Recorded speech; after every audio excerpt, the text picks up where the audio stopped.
Hi everybody. Today you guys are going to work on the yeast dry lab. We'll get to that in just a second. Stuff to know though, your photosynthesis retest is tomorrow in class, so if you need to do that, please make sure you have that corrective done. Please check your answers on Classroom, and you can use Quizlet in your packet to study. Your photosynthesis packet is going to be due tomorrow because we're going to finish that last page today. The yeast lab assessment is Monday, so you guys practiced with the yeast lab yesterday that we finished. We're going to do the yeast dry lab today, and those two things are going to get you ready for that test. Right now, can you please grab your photosynthesis packet and go to page 7. That's the yeast dry lab.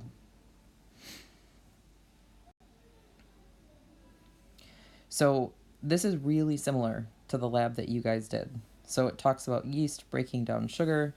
That process is called fermentation. And fermentation is anaerobic, which means it doesn't use oxygen. Really what we're doing, we're putting the yeast with sugar, and we're measuring fermentation by looking at how much carbon dioxide is produced. When you guys did this in the lab on Monday, we measured the circumference of the balloon as a way to measure the amount of CO2. This time we're going to have a different way of doing it. But here's our lab question for this dry lab. How does temperature affect the amount of carbon dioxide produced during fermentation? So in the real lab, you guys change like amount or type of sugar. This time we're going to look at temperature. So check out the bottom here. So if you notice, we have 2 grams of yeast, 2 grams of sugar, 50 milliliters of warm water. So those 3 things stayed the same between the first setup and the second setup. Look at number 2. Place each flask in a water bath. The first flask at a temperature of 20 degrees Celsius, the second at a temperature of 35 degrees Celsius. So here's the thing that's different. This one's at 20 degrees Celsius, this one's at 35 degrees Celsius. So that's our independent variable, the thing that the scientist changed. You guys measured amount of CO2 in terms of how big the balloon got. Here's a more precise way maybe of doing it. So here's the flask like you guys had set up.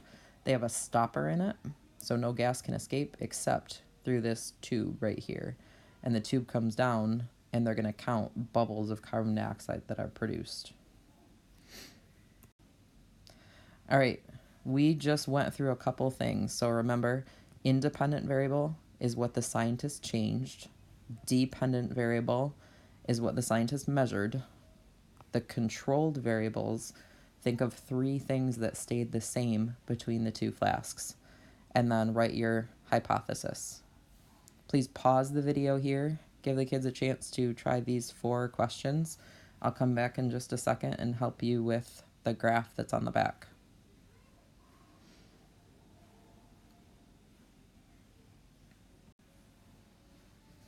All right, I'm going to help you guys get started with the graph.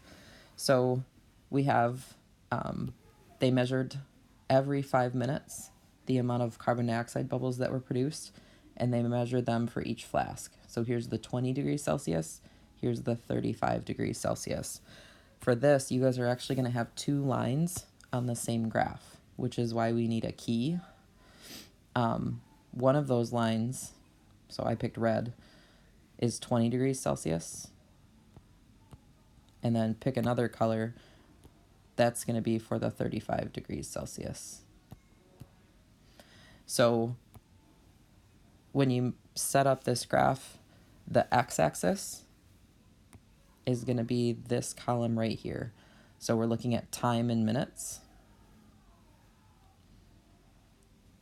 Please make sure you write both things there, because remember, time is the label, but then you really have to have the unit with it. What are we actually measuring time in?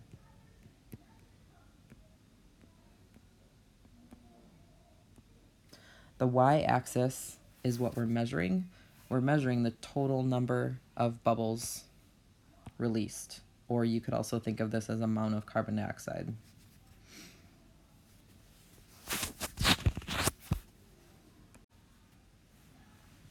So here's the basic setup. That means now that we know time goes down here, this axis needs to go from 0 up to 25. And remember, try to spread it out as much as you can.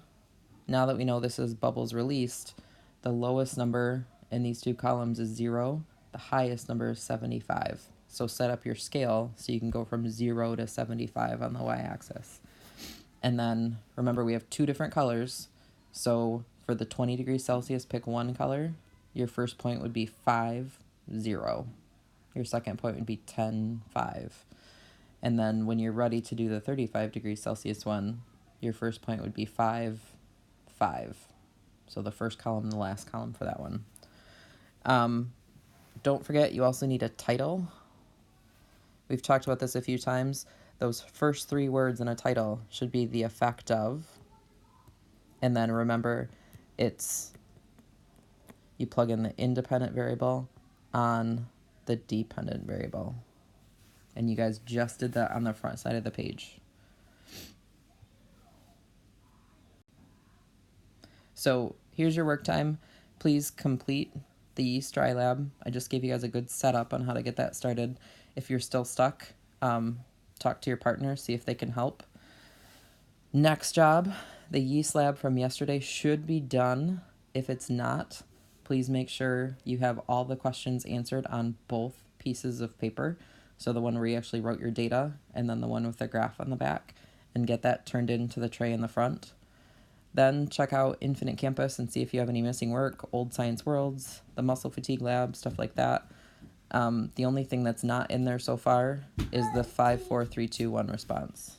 Do you want to say hi? Say hi. Hi. That's Kenzie. I'm home with a sick kid today. And then your last job, if you have all that stuff done, find other homework to work on or read. All right, guys. Get stuff done today. Say bye, Kens. Bye.